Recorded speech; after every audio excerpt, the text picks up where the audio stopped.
Je vous salue, bien-aimés frères et sœurs, vous qui nous suivez. Merci de toute l'attention, pour toute l'attention que vous nous accordez. Nous permet de participer au renforcement de vos capacités spirituelles en vue de la persévérance dans cette grande œuvre que vous avez entamée, ce grand programme, à savoir la marche avec Dieu. Je vais donc bénir Dieu pour vous. Seigneur, merci pour tes serviteurs. Merci pour tes servantes. Tu m'as mis sur leur chemin afin que, Seigneur, je participe à leur instruction. Afin que je participe, mon Dieu, au renforcement de leurs capacités. Je te dis merci, car c'est toi qui as rendu cela possible. Ce soir, tu nous as rassemblés autour, mon Dieu, de ta parole, car nous en avons besoin. Bénis tes serviteurs, bénis tes servantes qui nous écoutent, et quel que soit le lieu où ils sont, Père, je te les recommande pour que ta grâce soit sur eux, qu'ils soient bénis, que leur entendement soit béni, et qu'au sortir de cette rencontre, ils aient un plus qui va leur permettre de, mon Dieu, marcher avec toi encore plus avec sérénité et assurance. Merci de le faire au nom de Jésus. Amen. Bien-aimés, ce soir, le rendez-vous tourne autour de ce grand thème d'actualité à la fois biblique et universel.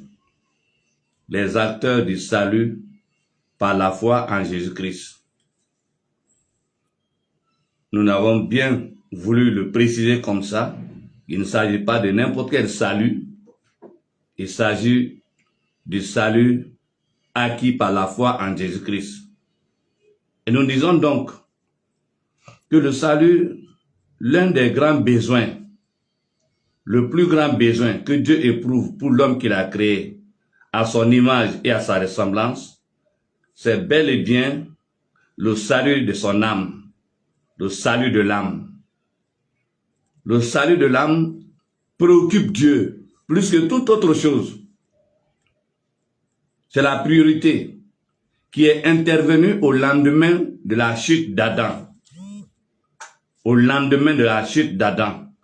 C'est là que le problème du salut de l'âme est devenu pour Dieu une nécessité.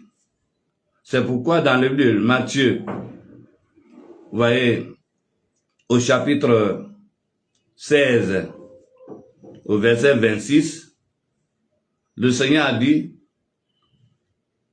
et que servirait-il à un homme de gagner tout le monde entier, d'avoir toute la gloire, toute la puissance, d'avoir toutes les ressources,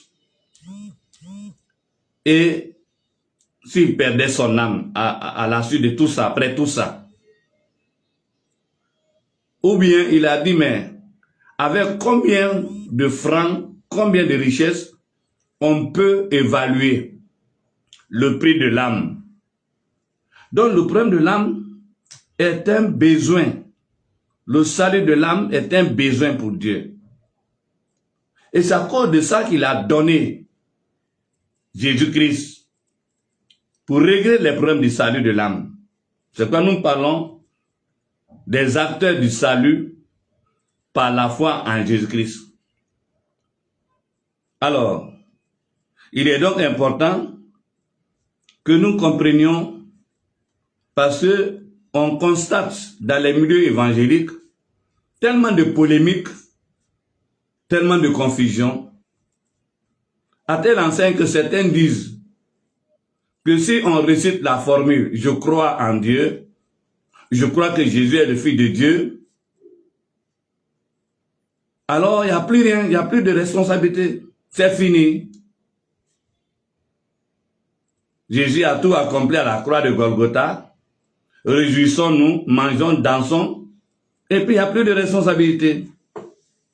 Ça, c'est le message qu'on peut constater, qu'on peut entendre, qu'on peut voir aujourd'hui. les uns et les autres ne savent pas que la doctrine du salut par la foi en Jésus-Christ fait partie des doctrines fondamentales, c'est-à-dire des vérités essentielles, des vérités bibliques essentielles. Ils ne sont pas au courant. Les uns et les autres ne savent pas que, alors, ces doctrines fondamentales-là, on les appelle fondamentales, indispensables, nécessaires, à cause de leur valeur. Et moi, j'ai pris le temps de les classer en 6 grandes familles.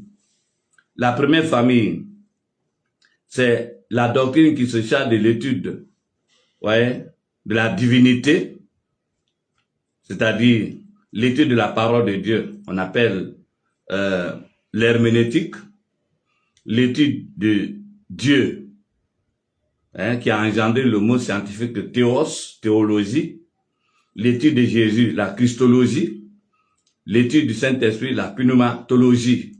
Ça, c'est le premier groupe. La famille qui s'occupe des doctrines de la divinité. Le deuxième groupe de doctrines fondamentales, c'est les doctrines qui s'occupent de l'étude des anges. On appelle l'angélologie, comprenant les saints anges et les anges déchus, la démologie. Le troisième groupe de famille, c'est l'étude des questions relatives au salut. On appelle la sotériologie. Ouais. Et puis, le quatrième groupe, c'est les doctrines qui s'intéressent à la fin des temps. On appelle ça l'eschatologie. Eschatologie. Voilà. Jésus va venir bientôt, c'est l'eschatologie. L'enlèvement, c'est l'eschatologie. La résurrection, c'est l'eschatologie. La guerre d'Armageddon, la venue des 2 témoins, les 2 bêtes, les 21 jugements, le millénium, les derniers jugements, l'enfer, ça c'est l'eschatologie. Et le 5e groupe de doctrines fondamentales, c'est l'étude des institutions de la nouvelle alliance, comprenant le baptême et la Sainte Seine. Et enfin, le 6e groupe, c'est les doctrines sociétales, c'est-à-dire le mariage. Voilà ces différentes grandes familles des doctrines qu'on trouve dans la Bible. Donc aujourd'hui, c'est le salut qui nous intéresse. Donc ça, c'est la grande famille qu'on appelle la sotériologie. C'est un mot qui est employé au singulier, mais qui comporte plusieurs actions. Voilà. Alors aujourd'hui, donc nous allons voir au travers de ce thème les acteurs qui interviennent pour l'effectivité du salut. Mais avant d'y arriver, nous allons d'abord définir qu'est-ce que le salut par la foi en Jésus-Christ. Il consiste à quoi? Ensuite, nous allons faire la différence entre le salut général, naturel, ordinaire et le salut par la foi en Jésus-Christ, parce que tous se prononcent de la même manière. Et en 3e position, nous allons donc voir les principaux acteurs qui interviennent pour l'effectivité du salut par la foi en Jésus-Christ. Et là, nous avons Dieu, qui est le promoteur. Ensuite, l'Église de Jésus-Christ, qui a été établie dans ce monde pour ce gigantesque programme. Et enfin, le postulant, les descendants d'Adam et Ève, les êtres humains. Donc, c'est à cela que nous allons nous intéresser avec vous ce soir. 1. Qu'est-ce que le salut par la foi en Jésus-Christ? Ou bien la doctrine du salut par la foi en Jésus-Christ? Ou alors, en quoi consiste exactement, clairement, précisément, la doctrine de la foi en Jésus-Christ, ou le salut par la foi en Jésus-Christ? Alors, retenez ceci, que la doctrine du salut par la foi en Jésus-Christ consiste en la délivrance effective de l'esclavage des démons, du diable et des démons et de leurs œuvres, c'est-à-dire la mort, la malédiction, l'envoûtement, la sorcellerie. Ça, c'est les œuvres. Donc, cette première partie, c'est les conséquences immédiates du péché d'Adam et Ève.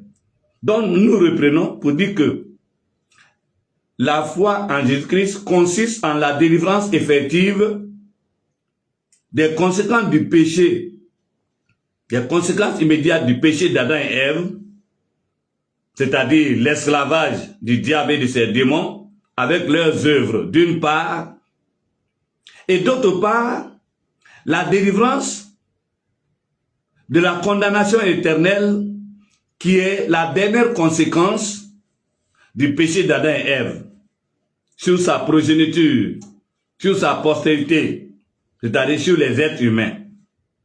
Lorsque cette doctrine, cette vérité fondamentale n'est pas bien comprise, ça crée en nous une certaine attitude de légèreté, de négligence, d'indifférence, d'ingratitude même, dont nous reprenons qu'on entend par doctrine du salut par la foi en Jésus-Christ la délivrance effective des conséquences immédiates du péché d'Adam et Ève, qu'on appelle l'esclavage du diable et de ses démons, d'une part, et d'autre part, la délivrance, la condamnation éternelle, qui est la dernière conséquence du péché d'Adam et Ève. Autrement dit, dans l'immédiat, quand Adam a péché, tu vois, toute sa progéniture a été vendue au diable. C'est des esclaves.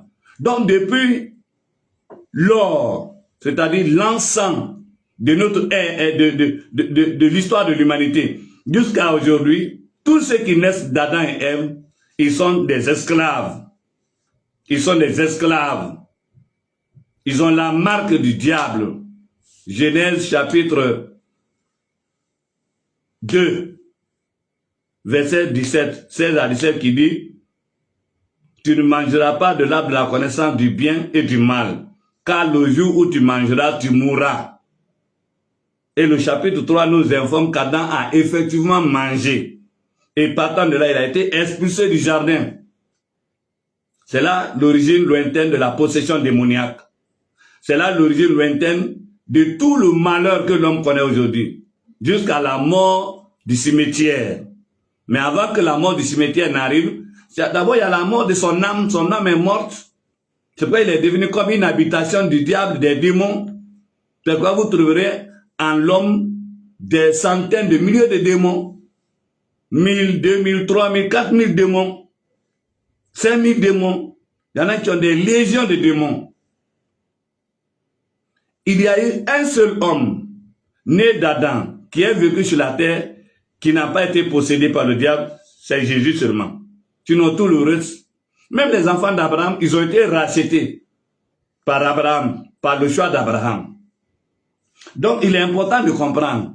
Donc le salut, alors il procure la délivrance.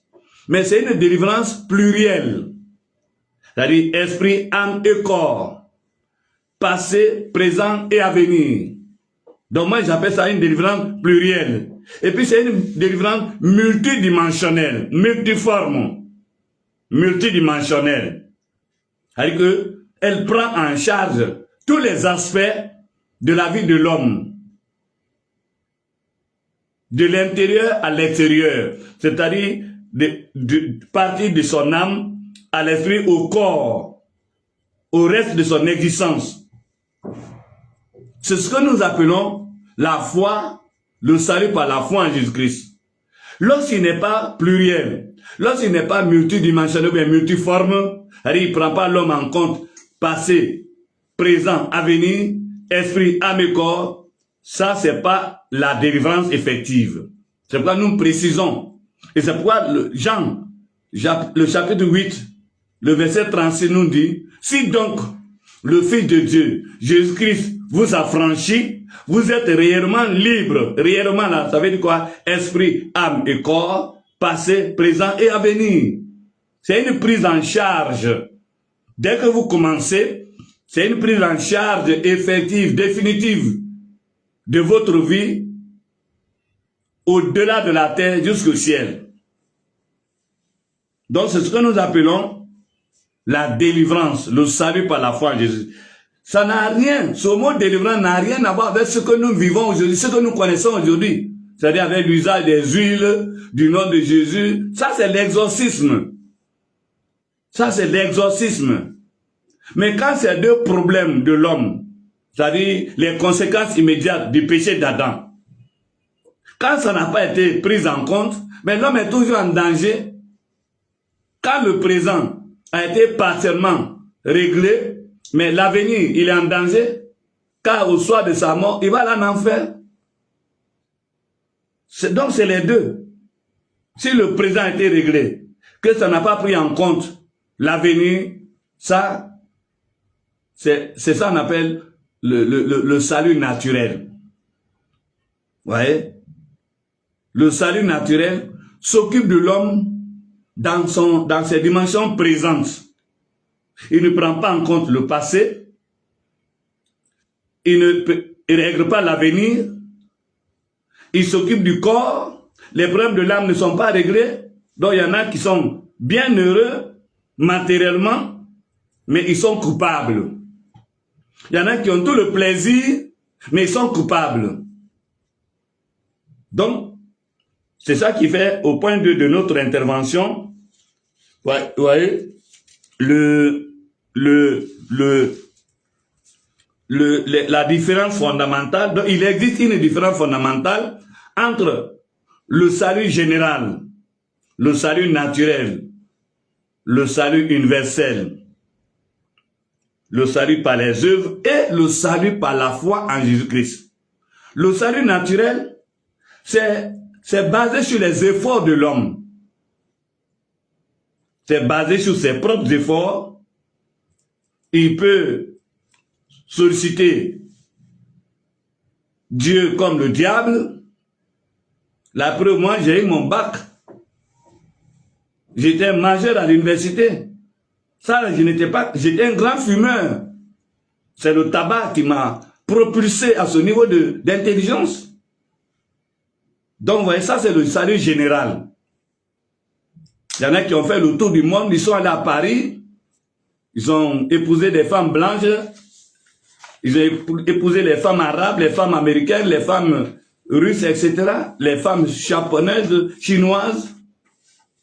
Ils ont des grands diplômes en Chine, au Japon.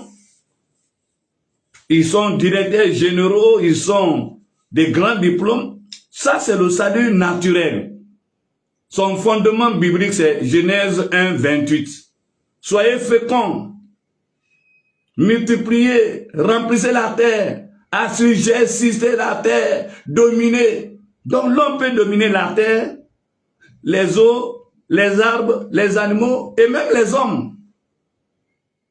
Et même l'atmosphère. La preuve, vous voyez les barrages que les hommes font là. Il peut barrer la lagune, il peut barrer les fleuves, il peut même repousser la mer. Il peut fouiller en bas de la mer, construire son château sur la mer, retirer du pétrole à 500 mètres de profondeur de la mer. Ça, c'est le général. Il peut transformer la terre rouge en aluminium, ou bien en bauxite, ou bien en fer, ou bien en zinc, en potassium, hein? Tous les métaux précieux là. Il peut transformer le sable pour faire les marbres, il peut faire le granit. Ça, c'est le général. Ça, c'est le salut général. La preuve aujourd'hui, des gens tombent malades, on les envoie en Tunisie, on les envoie au Maroc, on les envoie en Europe, ils reviennent, ils sont guéris, ils sont opérés, ils sont guéris. Ça, c'est le général. Il y en a qui ont des grandes réalisations, des immeubles, des grandes infrastructures privées, personnelles, à plus forte raison publiques. Ça, c'est le général. Il est en rapport avec ce que Dieu a dit dans Genèse 1, à partir du verset 28. Et dans Genèse 9, à partir du verset 1. Il donne à l'homme le pouvoir, malgré qu'il est déchu, malgré qu'il est mort, moralement et spirituellement, il continue à faire des exploits. Parce que la parole de Dieu reste à sa place. Faisons l'homme à notre image et à notre ressemblance, afin qu'il domine. Donc l'homme, il fait de la terre ce qu'il veut, il fait des arbres ce qu'il veut, il fait des animaux ce qu'il veut, il peut même faire de l'homme ce qu'il veut. Ça, c'est le salut général. Le salut universel. Nous vivons, toute la créature vit de la grâce générale. La grâce de Dieu répandue sur la création. C'est pourquoi nous dormons, nous nous réveillons, nous trouvons à manger, nous tombons malades et on est guéri après des soins soit médicaux ou bien traditionnels, pharmacopées. Ça, c'est le salut général. Ce salut-là, il ne s'occupe de l'homme que du présent, le bien-être présent de l'homme. C'est-à-dire aujourd'hui, j'ai eu de l'argent, je travaille, je suis marié, j'ai des enfants, j'ai eu mon visa pour aller au Canada, pour aller au Japon, pour aller à Paris, pour aller à Londres. Ça, c'est le général. Il s'occupe de l'homme dans sa dimension présente. Il ne prévoit pas l'avenir spirituel de l'homme. Il ne répare pas le passé spirituel de l'homme. Le danger qui est derrière l'homme, qui l'influence là, le salut général ne prend pas ça en compte. Voilà. Beaucoup de serviteurs d'aujourd'hui, ils sont dans la confusion. Ils prient par rapport à ça, ils travaillent par rapport à ça. Et puis le fondamental de l'homme qui est l'âme là, est mis en exil, en deuxième ou en troisième position. C'est ça, la confusion. Je voulais vous aider à en sortir de là. Donc ça, c'est le salut général. Vous voyez, il est très inférieur, il est très insuffisant. Si Dieu ne se contentait de ça, Jésus n'allait pas la peine de venir là. Si le fait d'avoir de l'argent, le fait d'avoir une maison, le fait d'être un employé, un fonctionnaire international, si ça pouvait garantir et mon avenir et mon passé, Jésus allait venir faire quoi sur la terre? Il ne serait pas venu. Mais le salut par la foi en Jésus-Christ tire ses origines lointaines de la chute d'Adam. Si vous maîtrisez, comprenez bien votre Bible, c'est au lendemain de la chute d'Adam. Dans Genèse 3, lorsque Dieu a constaté qu'Adam a effectivement mangé le fruit de l'arbre de la connaissance du bien et du mal, qui était le symbolique désignant le diable qui avait été déjà déchu, et qui est un être vivant, qui n'est pas mort, qui existait déjà. C'est lui qui a été désigné par cet arbre-là. Donc quand Adam a mangé, il s'est rendu compte effectivement qu'il était nu, qu'il avait perdu quelque chose. La gloire de Dieu l'avait quitté. Et c'est comme ça qu'il a entrepris les tentatives. Mais Dieu ne l'a pas laissé dans ses tentatives se cacher derrière un arbre. Est-ce que vraiment il était caché de Dieu? Prendre des feuilles pour se couvrir. Est-ce que vraiment il était couvert? C'est comme ça dont Dieu ne l'a pas laissé. Il a fait ce qu'on appelle la rédemption provisoire en tuant un animal pour que le sang de cet animal serve d'expiation dont Dieu s'est pourvu parce qu'il en avait besoin encore d'Adam. Donc il s'est pourvu pour l'immédiat et il a pris la peau pour couvrir Adam parce que il était nu. Ça c'est le provisoire. On appelle ça la rédemption provisoire, la rédemption immédiate. Mais Dieu, au-delà de ça, dans Genèse 3,15, la Bible nous dit que Dieu prend l'engagement de dire à Adam ce qu'il allait faire pour sa progéniture. Alors je vais vous le lire, parce que vous êtes au courant de ce thème, mais il faut que je le lise. Genèse 3,15, il est dit, Dieu dit, je mettrai inimitié entre toi et la femme, entre ta postérité et sa postérité. Celle-ci t'écrasera la tête et tu lui blesseras le talon. Vous voyez? C'est ça qui a été accompli des milliers de générations après. Ouais, Dieu va se charger de rappeler cette promesse, d'annoncer cette promesse. C'est pourquoi quand vous lisez dans Ésaïe 7, là il est dit, la jeune fille sera enceinte, elle va enfanter un fils. Dans Ésaïe 9, là encore il est dit, un enfant nous est né, admirable conseiller. Donc Dieu va, en 53, Ésaïe 53, là il annonce sa mort et sa résurrection. Il va servir de sacrifice, d'expiation. Et enfin, dans Luc, vous voyez, la Bible dit, au 6e mois de l'année, Dieu envoie l'ange Gabriel auprès d'une jeune fille de la famille de David, fiancée à Joseph de la famille de David, qui a un rapport avec la promesse qu'il a faite à Judas, quatrième fils de Jacob, en lui disant que le Shiloh viendra de sa maison. Donc Marie et son fiancé Joseph appartiennent à cette lignée royale. Et donc il va leur dire, Marie, Dieu a besoin de toi pour honorer la promesse qu'il a faite à Adam et Ève. Et cet enfant de la maison de David s'appelle Jésus-Christ. Donc, vous voyez l'histoire lointaine du salut par la foi en Jésus-Christ. Donc, l'histoire de Jésus-Christ ne commence pas à sa naissance. Quand il a porté à sa naissance le nom de Jésus-Christ. Ça n'a pas commencé là, hein. C'est depuis au lendemain de la chute d'Adam et Ève.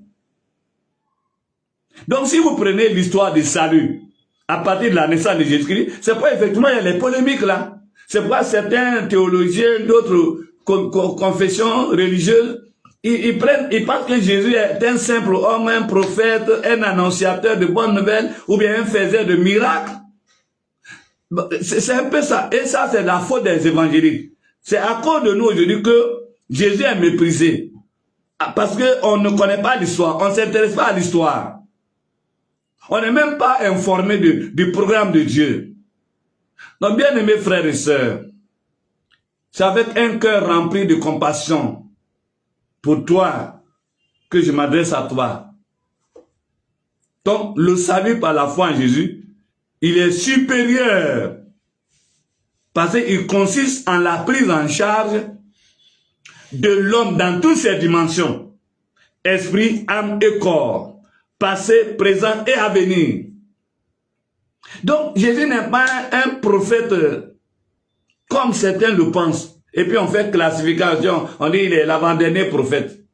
Tout ça c'est la conséquence de nous les évangéliques. C'est nous. C'est la conséquence de ce que nous disons. Mais donc nous disons que l'histoire de Jésus ne commence pas à Nazareth.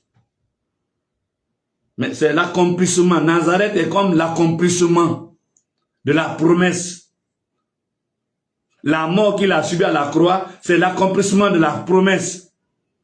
On dit, il écrasera la tête. Et le diable le blessera au talon. C'est ça la croix là. Il fallait que le sang coule. C'est pourquoi Jean 1, 29 dit, voici l'agneau de Dieu qui ôte le péché du monde. Et le verset 12 après dit que, à tous ceux qui l'ont reçu, à ceux qui croient en son nom, il leur donne le pouvoir de devenir enfants de Dieu. Et le verset 14 nous dit que la parole qui a créé la terre, les arbres, les animaux, le ciel, tout ce que nous voyons et ce que nous ne voyons pas, cette parole a été faite chair. On appelle ça l'incarnation. Donc, cela m'appelle la manifestation. L'incarnation, c'est la manifestation du Dieu invisible, du Dieu inapprochable, intouchable, du Dieu sans forme, qui n'a pas de forme, il n'a pas de teint, il n'a pas de taille. c'est ce Dieu qui s'est donné une forme. C'est ce Dieu qui s'est donné une taille. C'est ce Dieu qui a pris un corps semblable à ce corps que le diable a occupé et qui a vécu parmi nous. Donc, le salut par la foi en Jésus est supérieur. On ne peut même pas les comparer. Avoir des milliards ne peut pas racheter ton âme. Il y a des milliardaires qui sont morts, vous allez les trouver en enfer. Aujourd'hui, il y a des milliardaires, des gens qui ont à eux seuls l'ensemble des ressources de la terre, l'ensemble de l'argent des nations. À eux seuls, ils en ont 20 milliards, 50 milliards, 10 000 milliards. Mais ça ne peut pas racheter l'âme. Ça ne peut pas régler les problèmes de la culpabilité d'Adam et Ève, dont l'homme est héritier. Ça ne peut pas régler les problèmes de l'enfer, la condamnation éternelle. Évangélique, écoutez-moi bien. Parce que si vous ne restez pas, si vous ne comprenez pas les évangiles, effectivement, vous allez être des évangéliseurs. Vous allez être des évangéliseurs. Ça n'a aucune valeur. C'est pourquoi vous utilisez tous les objets aujourd'hui.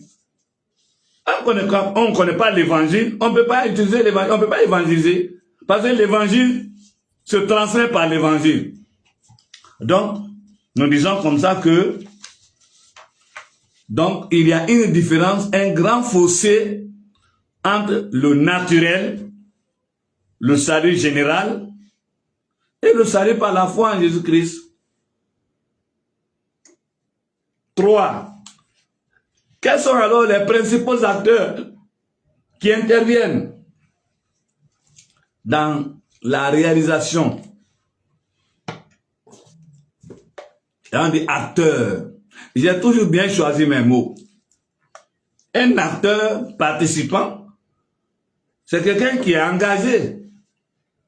Il n'est pas un observateur. Il a la main.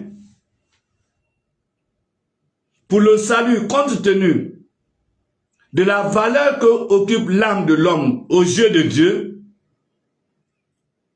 et comme l'homme est l'ouvrage de Dieu, la meilleure ou le meilleur ouvrage de Dieu, après la terre, les minéraux, le règne minéral, le règne végétal, le règne animal, l'homme est l'ouvrage le plus rapproché. C'est Dieu l'homme, c'est Dieu sur la terre, Dieu dans le corps. Genèse 2:7 dit, Dieu forma l'homme de la poussière de la terre, il souffla, et l'homme est devenu un être vivant.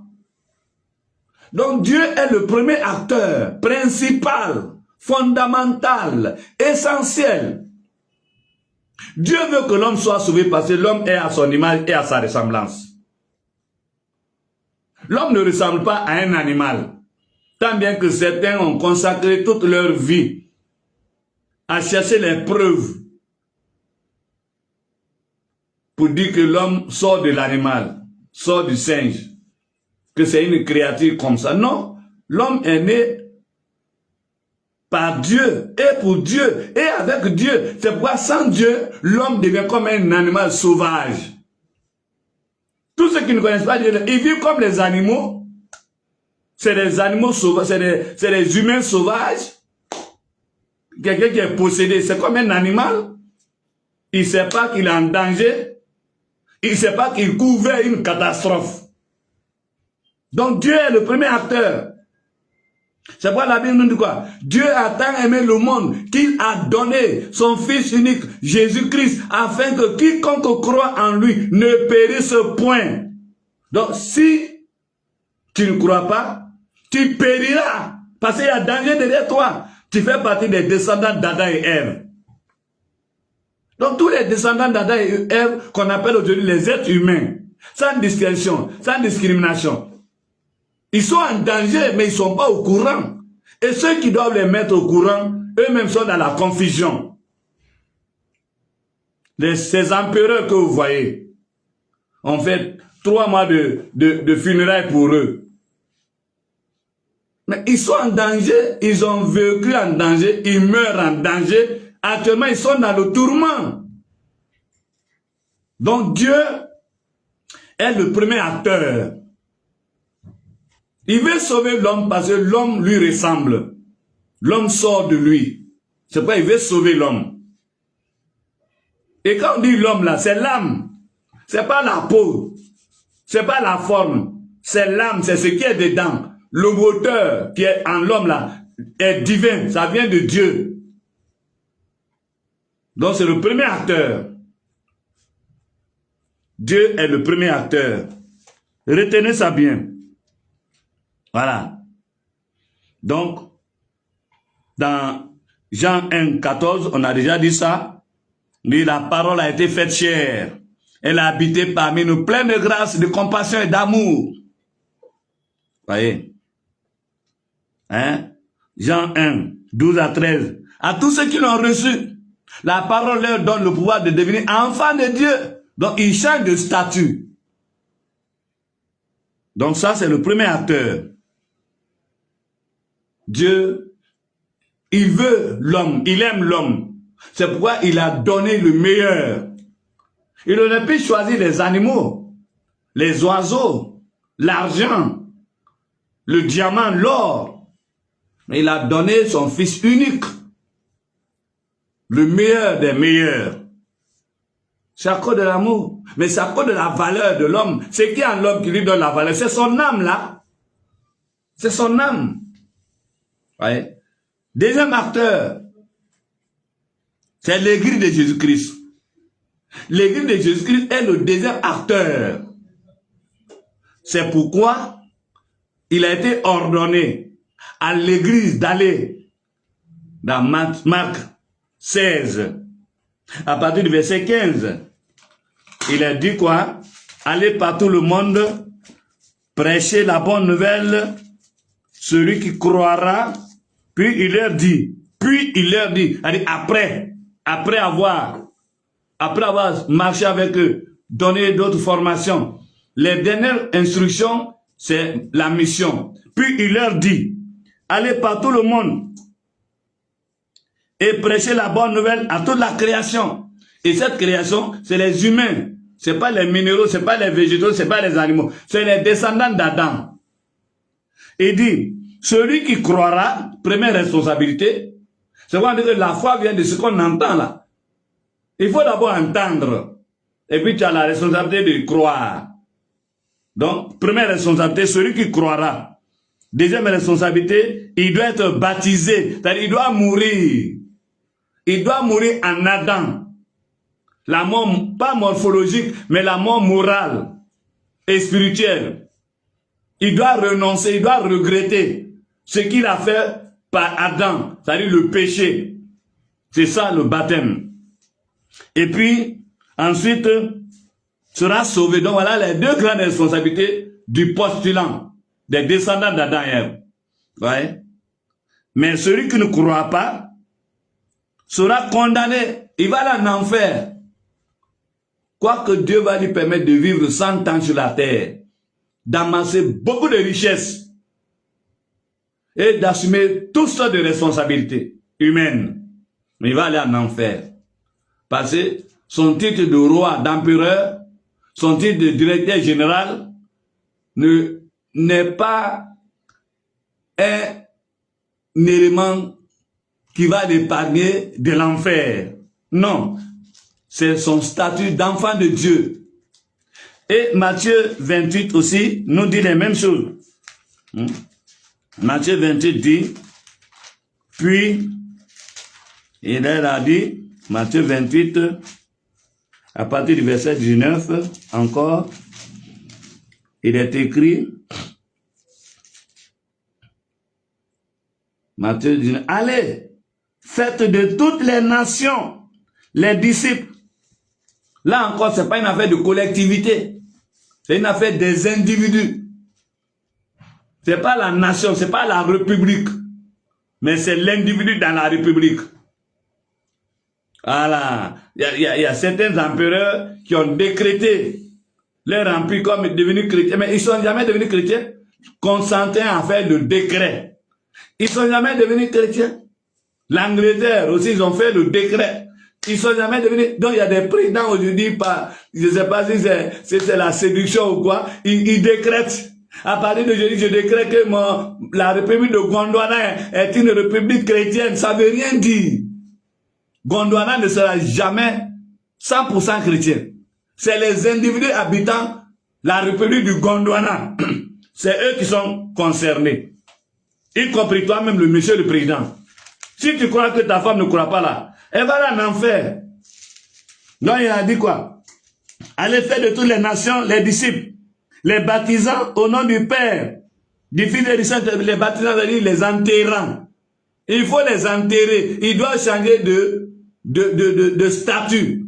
Ils doivent partir du statut d'Adam au nouveau statut de fils de Dieu, de racheté de Dieu, par la foi en Jésus-Christ. Donc c'est ça. Le mot baptisant avait dit. C'est pas de les verser l'eau sur leur tête. Donc, l'Église est le deuxième acteur majeur pour le salut. L'Église est le deuxième acteur. Dans le livre de Actes 1, verset 8, il est dit, vous recevrez une puissance, le Saint-Esprit survenant sur vous, alors vous serez mes témoins à Jérusalem, en Judée, en Samarie et aux extrémités de la terre. C'est ça l'évangélisation. Donc l'église de Jésus-Christ est une église missionnaire. Contrairement à Israël. Israël n'était pas missionnaire. Ils étaient dans l'alliance. Donc partout où ils ont été, Dieu a veillé. Ils devaient garder l'alliance. Mais ils n'ont pas fait de disciples. Sinon tout le Moyen-Orient là, ils devaient être chrétiens. Les Arabes, que, ouais, l'Irak, l'Iran, ouais, parce que il y a eu tellement de mouvements, la Syrie, que, ouais, la Jordanie, mais ils n'étaient pas concernés pour l'alliance, dans l'ancienne alliance. Mais dans la nouvelle alliance, quand l'individu croit, il a la puissance qui va lui permettre de faire le tour du monde, de bouleverser, parce qu'il a été bouleversé, son message bouleverse. Aujourd'hui, les gens n'ont pas été bouleversés par le Saint-Esprit. Donc, leur message ne bouleverse personne. Ouais. Donc, ensuite, acte 26, 16 à 18, Dieu dit à Paul, je t'ai choisi du milieu de ce peuple et je t'envoie vers eux. Donc, après avoir été transformé, après avoir été formé, Dieu l'envoie pour leur annoncer le message de la bonne nouvelle, pour qu'ils partent des ténèbres à la lumière, de la malédiction à la bénédiction. Ouais. Et vous avez le livre de Luc 4 qui dit, l'Esprit du Seigneur est sur moi parce qu'il m'a envoyé pour annoncer la bonne nouvelle aux pauvres, pour guérir les cœurs brisés, ouvrir les yeux aux aveugles, annoncer une année de grâce. Ça, c'est l'Église, la responsabilité de l'Église. Hein? Acte 4:12 dit, il n'y a de salut en aucun autre nom, sinon le nom de Jésus-Christ seul, qui peut transformer l'avenir de l'homme. Ça, c'est le deuxième acteur. Le troisième acteur du salut, c'est le postulant. Le postulant au salut, c'est-à-dire les descendants d'Adam et Ève. Tous ceux qui sont nés d'Adam et Ève, ils sont les nécessiteux. Ils sont morts. Pas morphologiquement, pas physiquement, mais moralement, mentalement, spirituellement. Ils sont en danger, mais ils ne sont pas au courant. Les soi-disant évangéliques qui devaient les informer aussi, eux aussi, ils sont instables. Ils n'ont pas d'assurance. Parce que le processus de leur salut n'a pas encore abouti. Sinon, l'homme, en tant qu'être humain, il est un postulant au salut. Et là, tous ont été appelés. Il n'y a pas de distinction. Regardez-moi dans le livre de Galates. Vous voyez, Galates, le chapitre 3. Galates 3.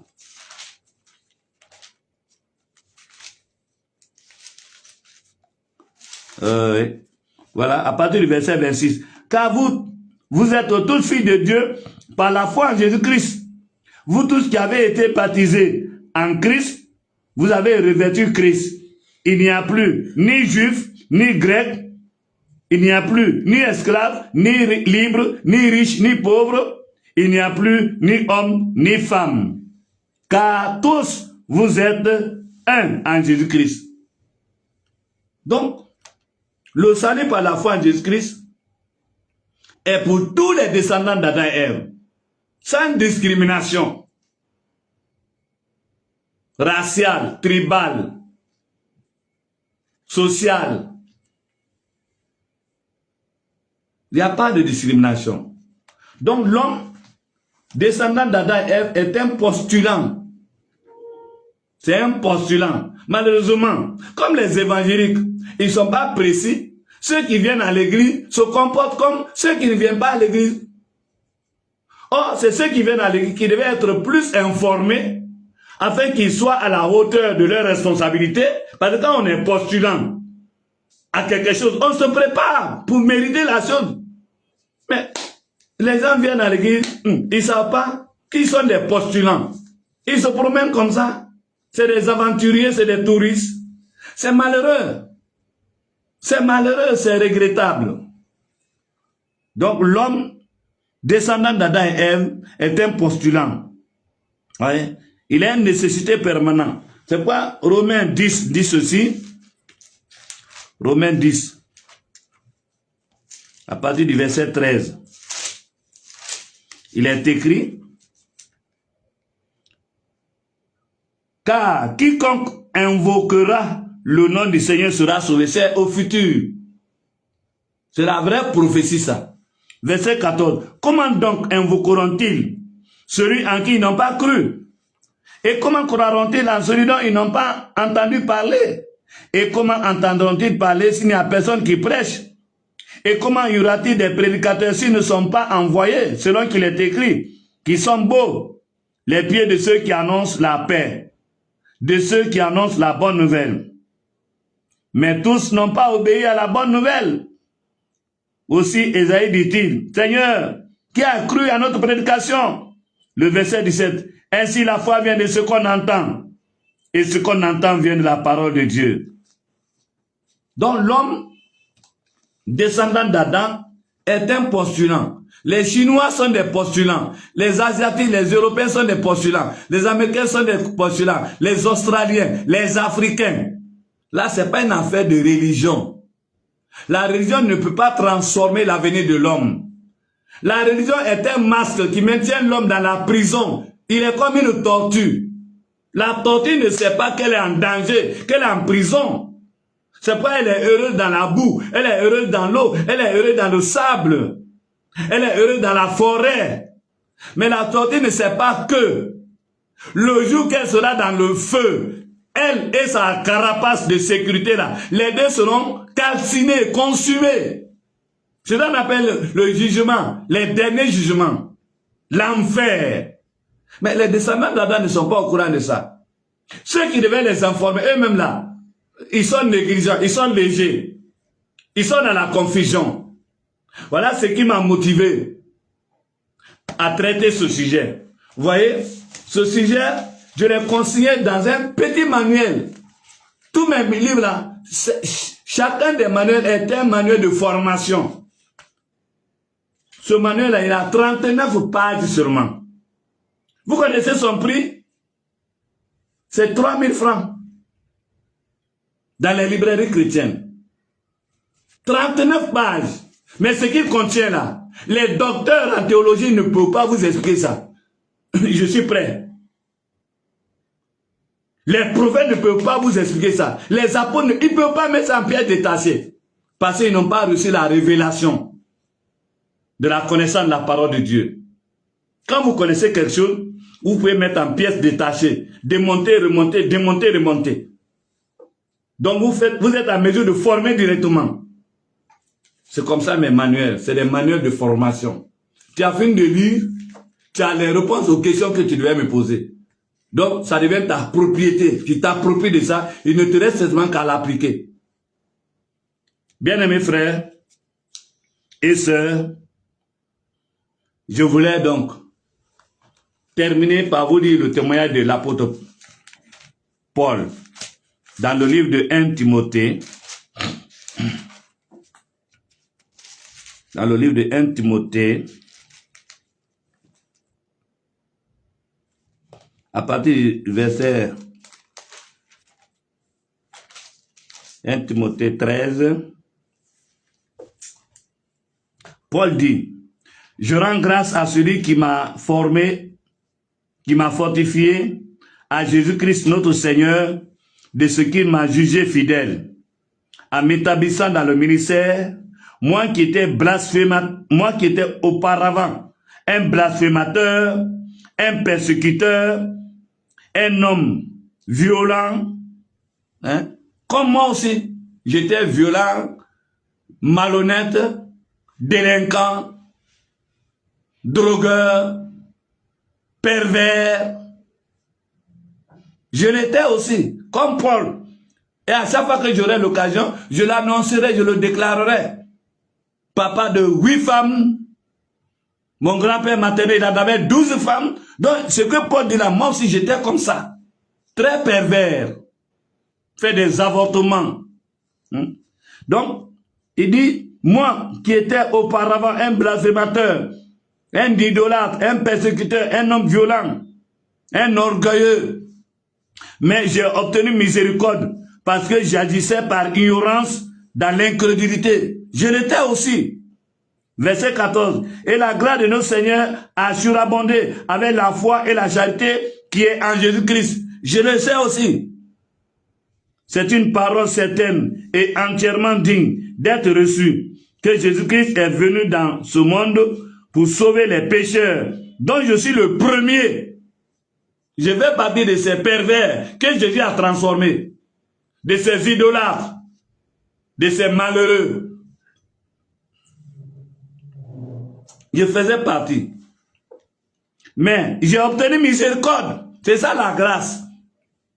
Mais la vraie grâce, elle a des implications. J'ai obtenu miséricorde afin que Jésus-Christ fit voir en moi le premier toute sa longanimité, pour que je servisse d'exemple à ceux qui croiraient en lui pour la vie éternelle.